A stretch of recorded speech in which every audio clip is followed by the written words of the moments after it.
मैं कट्टर ब्राह्मण और हिंदू हूँ, उसमें कोई दो राय है। देखिए, इसका मतलब नहीं है कि गलत बातों का मैं समर्थन कर दूं। गलत बातों का समर्थन मैं किसी भी स्थिति में नहीं कर सकता हूँ। धीरेन्द्र शास्त्री गलत हैं, गलत हैं, गलत हैं, उनकी मांग गलत है। हिंदू राष्ट्र बनाने की बात निश्चित रूप से ये हिंदुस्तान धर्मनिरपेक्ष रहा है। यहाँ सभी धर्म, सभी संप्रदाय, सभी धर्मों का सम्मान रहा है, सभी जातियों का सम्मान रहा है। हम उनके पर सवाल करते हैं, जो एक धर्म की बात करता है वो हिंदुस्तान का विरोधी है, वो राष्ट्र विरोधी है, वो देश की जनता का विरोधी है, वो देश का संविधान का विरोधी है। यह देश संविधान पर चलता है जिसको बाबा साहब भीमराव अंबेडकर ने लिखा है। वे बाबा साहब भीमराव अंबेडकर के लिखे हुए शब्दों पर हिंदुस्तान चला था, चला है और चलेगा। लेकिन अनिल मिश्रा तो कह रहे कि हम जो सबूत मिटा देंगे बाबा साहब का देश से, अस्तित्व खत्म कर देंगे। कोई ऐसा पैदा नहीं हुआ जो बाबा भीमराव अंबेडकर के लिखे हुए संविधान को मिटा सके।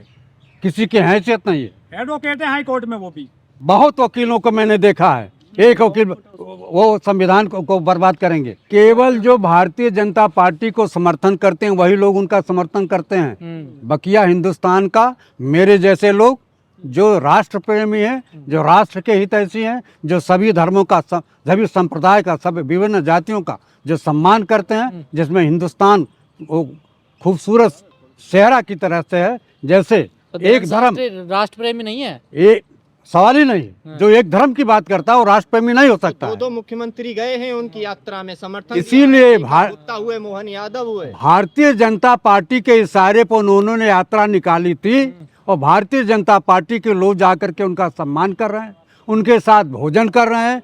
देश का कोई भी व्यक्ति जो देश के विकास चाहता है, जो देश को चाहता है कि पुष्पित और पल्लवित हो, वो है धीरेन्द्र शास्त्री के कभी समर्थन नहीं करेगा। तो फिर दो मुख्यमंत्री ने क्यों समर्थन दिया है? सवाल तो ये है ना, संविधान की शपथ नहीं चाहते हैं, देश आगे नहीं बढ़ाना। यह लोग संविधान की शपथ लेने के बाद भी झूठ बोलते हैं, संविधान की हत्या करते हैं, देश की जनता का गला घोटने का काम करते हैं, लोकतंत्र की हत्या करने का काम करते हैं। जो लोकतंत्र रूपी द्रौपदी है उसका चीरहरण करने का काम करते हैं। सर, बिहार के नतीजे आ चुके हैं और मुख्यमंत्री भी शपथ लेने वाले हैं, नीतीश कुमार जी, ऐसी खबरें आ रही हैं। लेकिन विपक्ष कह रहा है कि चुनाव में धांधली हुई है, गड़बड़ हुई है। आपको भी लगता है चुनाव में गड़बड़ हुई है? निश्चित रूप से चुनाव में व्यापक पैमाने पर बिहार के चुनाव में गड़बड़ हुई है। अब आप बताइए, अधिसूचना जारी होने के बाद भी, अधिसूचना जब जारी हो जाता है तो सरकारी पक्ष या विपक्ष जनता को कोई भी लाभ का काम नहीं दे सकता है, उनको कहीं प्रोत्साहित नहीं किया जा सकता है। लेकिन भारतीय जनता पार्टी की सरकार को पूरा का पूरा सहयोग मुख्य चुनाव आयुक्त ज्ञानेश कुमार ने दिया है। सीधे सीधे जिम्मेदारी ज्ञानेश कुमार की है। महिलाओं के खाते में 10,000 रुपया जो डाला गया, सीधे सीधे आचार संहिता का उल्लंघन है। यह सीधे सीधे ये योजना तो पहले की है ना। देखिए, उनकी आचार संहिता लागू होने के बाद यह कार्यक्रम नहीं किया जा सकता है, ये कानूनन। तो आपने विरोध क्यों नहीं किया फिर इसका? विरोध हुआ, किसके पास विरोध करें? तो क्यों कांग्रेस चुनाव में गई फिर? हाँ, ये आपकी बात सही है। कांग्रेस हाईकमान या इंडिया गठबंधन के लोगों से मेरी अपील है कि यदि इसी तरह की बेईमानी चुनाव आयोग स्वयं चुनाव लड़ करके भारतीय जनता पार्टी को विजयी बना रहा है तो आगे चुनाव का बहिष्कार इन लोगों को कर देना चाहिए। जनादेश का अपमान कर रहे हैं आप। देखिए, जनादेश का कोई अपमान नहीं है। आपको बताऊं, आप कह रहे हैं ना कि नीतीश कुमार चीफ मिनिस्टर होंगे, मैं आपके माध्यम से कहना चाहूंगा कि नीतीश कुमार को मुख्यमंत्री पद की शपथ बिहार में नहीं लेनी है। क्यों नहीं लेनी? इसलिए नहीं लेनी है कि भारतीय जनता पार्टी ने मन बना लिया है कि भारतीय जनता पार्टी का चीफ मिनिस्टर बिहार में होगा और नीतीश कुमार इस गठजोड़ पर इतना सीटों का इन्होंने इस तरह से, कांग्रेसियों की हार की बौखलाहट है, नीतीश नहीं बनेंगे। मेरी कोई बौखलाहट नहीं है। कांग्रेस पार्टी और इंडिया गठबंधन की कोई बौखलाहट नहीं है। बौखलाहट है नीतीश कुमार की और भारतीय जनता पार्टी की, क्योंकि अब मुख्यमंत्री उनका बनना है। कांग्रेस से कमी ये हो गई कि या तो चुनाव प्रबंधन ठीक तरीके से नहीं कर पाए, टिकटों का बंटवारा इन लोगों ने नहीं कर पाया, और आपसी जो तालमेल नहीं रहा है, जो चुनावी प्रबंधन ठीक से नहीं रहा, ये जिम्मेदारी है। निश्चित पर लगातार कांग्रेस चुनाव तो हार ही रही है ना। देखिए, अब आप बताइए, महाराष्ट्र, अब आप बताइए, आप पढ़े लिखे लोग हैं, हरियाणा में वोटों की चोरी होती है। आप कहते हैं कि राहुल गांधी गलत बात करते हैं। जब वोट पड़ता है, मान लिया वोट पड़ता है 10 और काउंटिंग और रिजल्ट के बाद आता है 12, तो ये 2 वोट कहाँ से आता है? यही चीज़ हरियाणा में भी हुआ, यही चीज़ महाराष्ट्र में भी हुआ।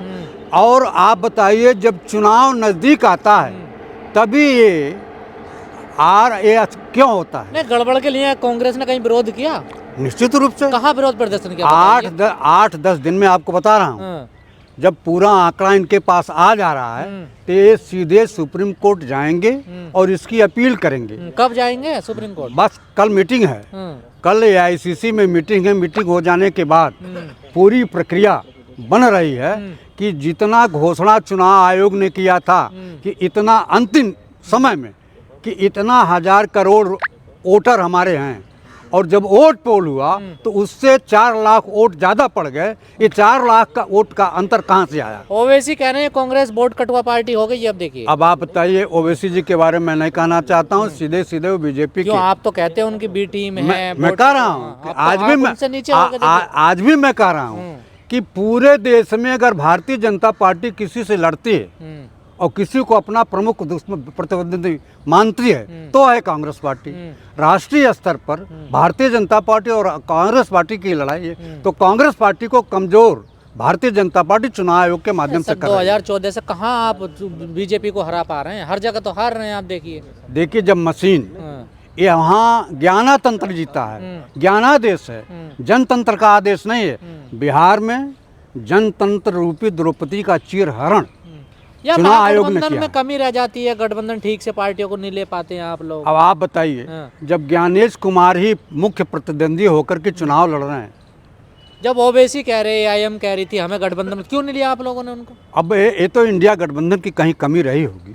कहीं रही होगी, आपकी नज़र में कमी नहीं है? ये है, उनको मिलाना चाहिए था। मायावती को आप लोग गठबंधन में नहीं लेते? देखिए, अच्छा आप बताइए, हमारे खिलाफ जाकर के मायावती जी चुनाव लड़े, धरना प्रदर्शन इस भारत सरकार के खिलाफ, उत्तर प्रदेश सरकार के खिलाफ न करें, उत्तर प्रदेश के मुख्यमंत्री योगी आदित्यनाथ के गलत कार्यों का विरोध न करें, देश के प्रधानमंत्री, तो समर्थन कहाँ करते हो? समर्थन कहाँ देखा भाई? चुप रहना भी समर्थन है।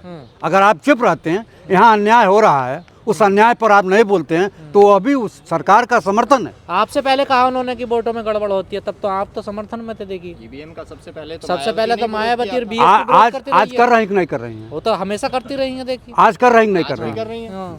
कहाँ कर रही हैं? कहीं धरना प्रदर्शन आंदोलन उन्होंने किया? मैं आपको बताना चाहता हूं कि जो भी गलतियां रही हो रही, तो आंदोलन तो आपने भी नहीं किया। आपकी तो राष्ट्रीय नेशनल पार्टी है, पूरे देश भर में हम करने जा रहे हैं। 70 साल आपने राज किया, आपने कहा? 70 साल के यहाँ डॉक्टर मनमोहन सिंह के बाद ही तो मशीन आई है। डॉक्टर मनमोहन सिंह ने ही इसको मंगवाया कि चुनाव निष्पक्षता से होगे और काउंटिंग जल्दी से होगा। लेकिन अब वो क्या जानते हैं कि बेईमानों के हाथ में चली जाएगी। यह शुद्ध रूप से चुनाव अब जनता के माध्यम से नहीं लड़ी जा रही। ओवैसी कह रहे हैं कि कांग्रेस वोट कटवा पार्टी बन गई है देश में। अब ओवैसी को कहने दीजिए, ओवैसी को तो मौका मिला है तो ओवैसी कहेंगे ही। लेकिन शुद्ध रूप से आप बताइए, 5 सीट कांग्रेस 6 सीटों पर जीतते हैं, चुनाव इतना लड़ रही है, वोटों का परसेंटेज तेजस्वी के साथ है, और जीत कौन रहा है? भाजपा जीत रही है। इन्होंने ऐसा कैलकुलेशन किया है कि एन केन प्रकारेण भारतीय जनता पार्टी की सरकार बनेगी। महागठबंधन में कांग्रेस को अम्मा नहीं बनाना है, ये बोल रहे हैं जो पार्टी के नेता। वो तो बोलेंगे ही। कौन बोल रहा है? कौन बोल रहा है बताएं? सभी लोग बोल रहे हैं। चर्चा हो रही है ऐसी। अब कांग्रेस, हरियाणा हारे, आप जो है राजस्थान हारे, मध्य प्रदेश हार गए, छत्तीसगढ़ हार गए, दिल्ली हार गए, बिहार हार गए, तो पूरा देश हार गए। देखिए, अगर हारे होते तो नेता प्रतिपक्ष कैसे होते? हार को हम स्वीकार करते हैं, लेकिन ये मशीन द्वारा हराया गया है। मशीन तो कांग्रेस लाई थी, मशीन कांग्रेस लाई थी, 1989 लेकिन डॉक्टर मनमोहन सिंह बेईमान नहीं थे, डॉक्टर मनमोहन सिंह भ्रष्ट नहीं थे, डॉक्टर मनमोहन सिंह चोर नहीं थे। लेकिन भारतीय जनता पार्टी के वर्तमान सरकार चोर है, जो वोट की चोरी करती है, वोट की चोरी करने के माध्यम से सरकार बनाती है। पर राहुल गांधी तो मशीन का विरोध नहीं करते हैं। देखिए, नहीं, वो तो वोटर लिस्ट में गड़बड़ बताते हैं, कहीं कुछ बताते हैं। अब आप बताइए ना, मशीन का तो कभी नाम नहीं लेते वो। देखिए, वोट की चोरी हो रही है, तो मशीन भी तो उसी में शामिल है भैया। मशीन उससे कहाँ बाहर हो रही है, मशीन भी तो उसी में क्या शामिल है। मुसलमान आप लोगों से झटकने लगा, आप लोग डराते देखिए, थे बीजेपी से और डर खत्म हो गया मुसलमान देखिए बीच का। हाँ। हम हिंदू मुस्लिम की बात नहीं करते। क्यों आप डराते नहीं हो कि नहीं, बीजेपी आ जाएगी? अगर सवाल ही वोट नहीं दे दे- उठता, और? सवाल ही नहीं उठता। जिनका लोकतंत्र में विश्वास है वो कांग्रेस तो पार्टी को क्यों वोट दे रहा है। मुख्यमंत्री घोषित नहीं करा आपने बिहार में मुसलमान को, किसी को? 2 लोगों को किया, हाँ। मुख्यमंत्री को किया, हाँ। उप मुख्यमंत्री को किया, हाँ। फिर हम करते, हम 4 मुख्यमंत्री उप पहले क्यों मुख्यमंत्री नहीं करा बनाते। मुस्लिम को, किसी को? अब ये तो पार्टी की नीति है। मतलब दगा थी कहीं ना कहीं मन नहीं, में। और? मन में कोई दगा नहीं थी। हाँ। हम लोग ये सोचे थे कि मुख्यमंत्री की घोषणा के बाद, उप मुख्यमंत्री की घोषणा के बाद एक दलित, एक मुस्लिम समाज का उप मुख्यमंत्री हम बनाते। बिहार की जीत में धीरेन्द्र शास्त्री की यात्रा का भी असर पड़ा है कुछ? निश्चित रूप से पड़ा है। हिंदू राष्ट्र की जो मांग कर रहे हैं वो। एक बात बताइए, हाँ। कोई भी देश एक धर्म के नाम पर देश नहीं चल सकता है।